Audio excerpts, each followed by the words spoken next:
Manto ini memejamkan matanya. Tapi tiba-tiba dari arah belakang Pak Manto terdengar suara, Kamu pulang saja, biar aku yang mengerjakan pekerjaanmu.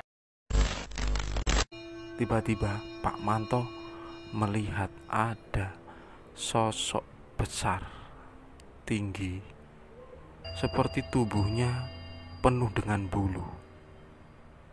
Dan waktu itu dengan jelas Pak Manto melihat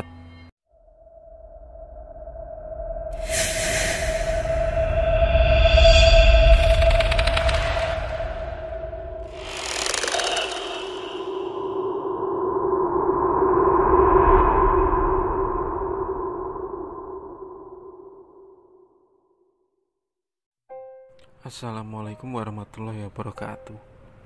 Bulan Agustus, bulan kemerdekaan, identik dengan banyaknya warga yang ikut merayakannya. Mulai dari kegiatan upacara bendera, kadang ada lomba gerak jalan, ada pawai karnaval, dan biasanya kalau malam hari ini banyak tontonan dan hiburan.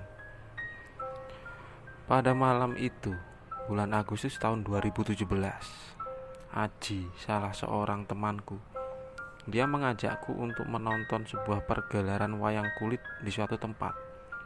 Nah, aku dan Aji ini memang berbeda dengan teman-teman yang lain. Biasanya anak muda ini lebih cenderung suka nonton seperti orkes dangdut, konser band, atau kesenian seperti kuda lumping. Menurutku dan Aji, ketika kita nonton wayang kulit itu lebih cenderung santai dan damai.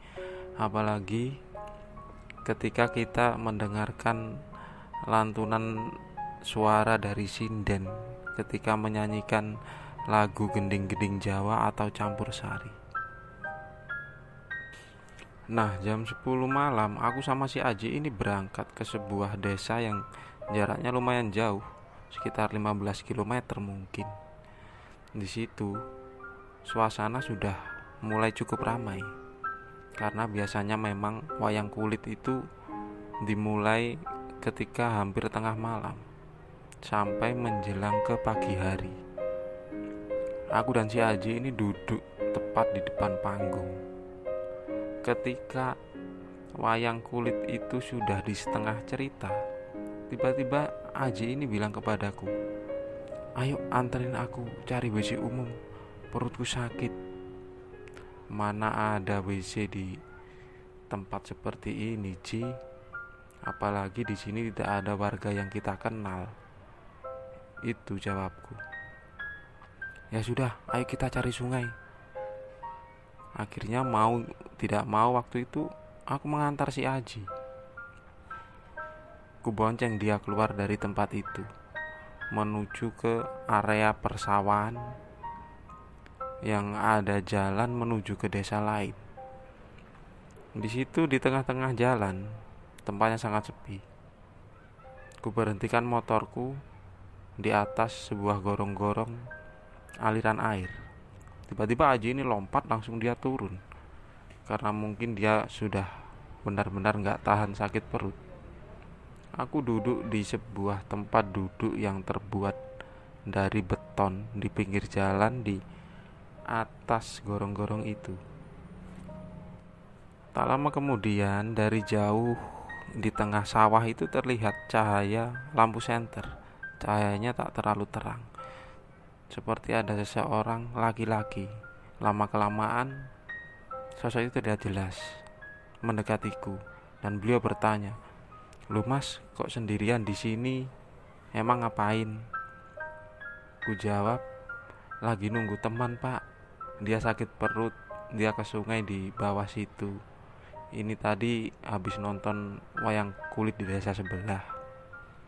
"Oh ya sudah, Bapak numpang istirahat di sini ya Mas, sambil nunggu air datang, mungkin masih setengah jam lagi. Bapak tadi dari atas, dari sungai besar, membuka aliran sungai buat pengairan sawah di bawah." "Oh iya silahkan Pak, kebetulan jadi ada temannya." Itu jawabku waktu itu. Akhirnya kita ngobrol. Beliau memperkenalkan dirinya bernama Pak Manto, seorang lelaki berumur sekitar 56 tahun. Beliau ini jika malam hari di musim kemarau bekerja sebagai pengatur aliran air untuk persawahan. Beliau disuruh oleh beberapa juragan tanah di daerah situ, karena jika musim kemarau, air di tempat itu hanya kebagian di malam hari. Karena waktu siang hari, aliran air buat pengairan sawah itu dipakai oleh pemilik sawah di bagian atas. Pak Manto ini orangnya sangat ramah. Beliau juga sopan, walaupun waktu itu mengobrol dengan anak muda yang jauh umurnya di bawahnya. Apalagi pakaianku seperti berandalan waktu itu. Tapi beliau sangat sopan. Kita ngobrol di situ. Beliau sempat menawariku kopi. Waktu itu beliau membawa satu termos kecil berisi kopi. Sedikit memaksa karena cuaca waktu itu juga dingin, akhirnya aku menerimanya. Ku minum secangkir kopi. Tak lama kemudian beliau kutawari rokok yang aku bawa. Pak Manto senang. Beliau berkata waktu itu rokoknya memang ketinggalan di rumah. Apalagi cuaca sangat dingin, jadi ngopi dan ngerokok waktu itu sangat cocok. Tak lama kemudian tiba-tiba Aji ini muncul dari bawah. Aji ini anaknya sompral, tapi hatinya memang baik. Tiba-tiba dia bilang ke Pak Manto yang belum dikenalnya ini, "Pak, saya juga mau kopinya." "Oh silakan dek, ini nah." Diminum. Setelah minum kopi, si Aji ini tiba-tiba membuka jok motor yang aku bawa tadi. Dia keluarkan beberapa bungkus roti yang memang kami beli sebelum berangkat menonton wayang tadi. Aji juga menawari Pak Manto. Di situ akhirnya kita ngobrol. Sebuah pertemuan yang tak sengaja. Obrolan dari 3 orang dari generasi yang berbeda. Sedikit bertanya tentang kehidupan Pak Manto. Beliau ini bapak dari 3 orang anak, dan kedua anaknya waktu itu menempuh pendidikan di sebuah SMA, sedangkan anak ketiganya yang laki-laki masih sekolah dasar. Beliau kalau siang bekerja sebagai buruh tani. Kalau malam hari di musim kemarau, beliau bekerja lembur untuk mengairi sawah para juragan tanah di daerah itu. Orang yang terkesan pekerja keras dan tanggung jawab menurutku. Akhirnya aku dan Aji ini mengobrol. Kita sudah sepakat tidak kembali lagi menonton wayang, karena mungkin sudah ketinggalan cerita, apalagi sebentar lagi mungkin acara wayang itu sudah selesai. Kita memutuskan untuk menemani Pak Manto menunggu aliran air yang dia buka tadi sampai ke tempat itu. Nah, Pak Manto pun menyetujuinya. Kita ngobrol di situ. Sedikit bertanya tentang pengalaman yang dialami Pak Manto ketika bekerja di malam hari. Aji sempat bertanya, "Apa nggak takut Pak sendirian malam-malam di persawahan kayak gini?" Kalau takut sih ada mas, apalagi kalau sudah di bawah situ. Bapak harus melewati tempat rimbunan pohon bambu. Pernah juga di situ seperti ada suara yang memanggil, tapi Bapak tidak memperdulikannya. Mungkin kan juga malam hari mas. Kalau Bapak sih cenderung lebih takut kalau nginjak ular. Kalau malam hari di sawah gini sering Bapak temui ular weling. Ular yang berwarna hitam dan putih itu memang cenderung keluar di malam hari. Tapi menurut Pak Manto, ya memang ini habitatnya mungkin. Jadi Bapak yang harus hati-hati. Makanya kalau malam gini Bapak pakai sepatu panjang.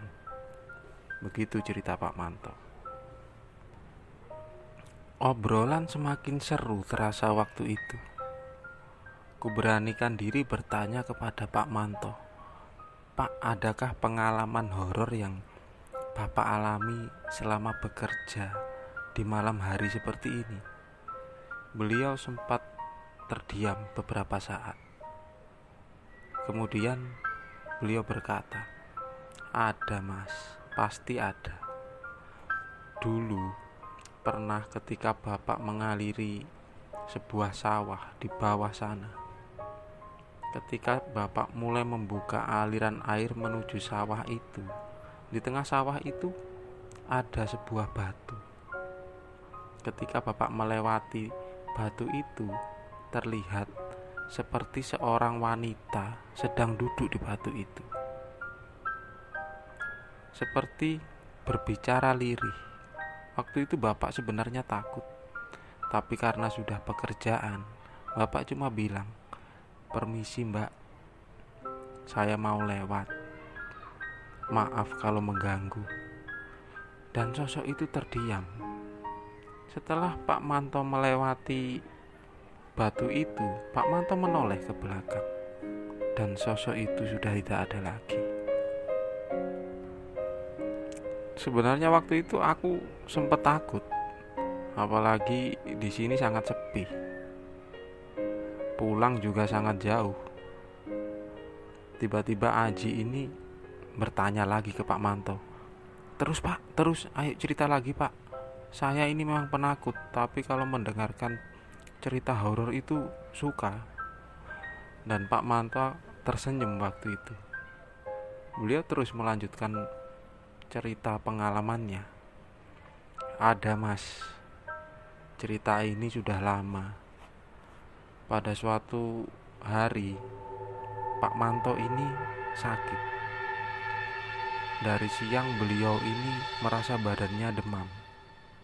Tapi sekitar jam 5 sore ada salah satu juragan tanah langganan Pak Manto meminta tolong kepada Pak Manto untuk mengairi sawahnya karena besok harus sudah dibajak. Waktu itu Pak Manto mengiyakan, walaupun sebenarnya istri dan anak-anaknya melarang. Tapi karena tanggung jawab, apalagi yang menyuruh itu sudah langganan dan tak mau kalau bukan Pak Manto yang mengerjakannya. Akhirnya Pak Manto berangkat. Jam 9 malam diantar oleh salah satu anaknya menuju ke sungai besar, pusat tempat membuka aliran sungai menuju ke persawahan. Dengan menahan sakit badan yang demam, Pak Manto tetap berniat menyelesaikan pekerjaannya malam itu. Beliau dengan pelan-pelan membuka aliran sungai, menutup cabang-cabang air yang mengarah ke kanan atau ke kiri, supaya air itu terkumpul menuju ke bawah. Tiba di sebuah persilangan aliran sungai yang berada di sebuah persawahan. Di situ ada kebun kecil, ada beberapa tanaman pohon yang cukup lebat. Waktu itu terang bulan. Ketika Pak Manto menutup aliran sungai yang mengarah ke sebelah kiri, di sampingnya tak jauh dari beliau berdiri. Menurut Pak Manto jaraknya hanya sekitar 2 meter. Ada sosok laki-laki berbadan hitam gelap sedang berdiri dan memandangi Pak Manto. Pak Manto cuma meliriknya. Beliau terus menutup aliran itu. Akhirnya Pak Manto terus berjalan turun. Ketika sampai di sawah yang mau beliau aliri ini, beliau menunggu di situ sampai airnya datang dari atas. Waktu itu Pak Manto menyandarkan badannya di tanah, seperti sedang beristirahat. Karena waktu itu badannya sedang demam, Pak Manto ini memejamkan matanya. Tapi tiba-tiba dari arah belakang Pak Manto terdengar suara, "Kamu pulang saja, biar aku yang mengerjakan pekerjaanmu." Di situ Pak Manto kaget. Beliau langsung berdiri, mencari asal suara itu. tapi Pak Manto tidak menemukannya. Tak lama kemudian air mulai datang agak deras. Beliau membuka persawahan itu supaya air bisa merata. Ketika Pak Manto berada di sisi sebelah selatan, terlihat dari jauh karena waktu itu bulan sedang terang, seperti ada seseorang laki-laki berada di sawah itu, ikut melakukan pekerjaan seperti yang Pak Manto kerjakan. Dia terlihat membuka aliran sawah, meratakan aliran air itu supaya menggenangi semua petak sawah di situ. Waktu itu Pak Manto bertanya-tanya, apa ada yang membantunya? Akhirnya Pak Manto ini memberanikan diri untuk menuju ke sosok itu. Tapi ketika Pak Manto menuju ke tempat sosok itu berada, setelah semakin dekat, tiba-tiba sosok itu hilang. Pak Manto ketakutan, sedikit agak bingung. Waktu itu akhirnya Pak Manto menoleh ke sisi lain sawah dan sosok itu terlihat di sana. Akhirnya Pak Manto memutuskan untuk pulang karena merasa sudah ada kejadian yang tidak beres di tempat itu. Ketika Pak Manto berjalan menuju ke arah bawah bermaksud untuk ke arah pulang, tiba-tiba Pak Manto melihat ada sosok besar, tinggi, seperti tubuhnya penuh dengan bulu. Dan waktu itu dengan jelas Pak Manto melihat wajahnya sangat buruk, dengan mata yang merah seperti marah kepada Pak Manto.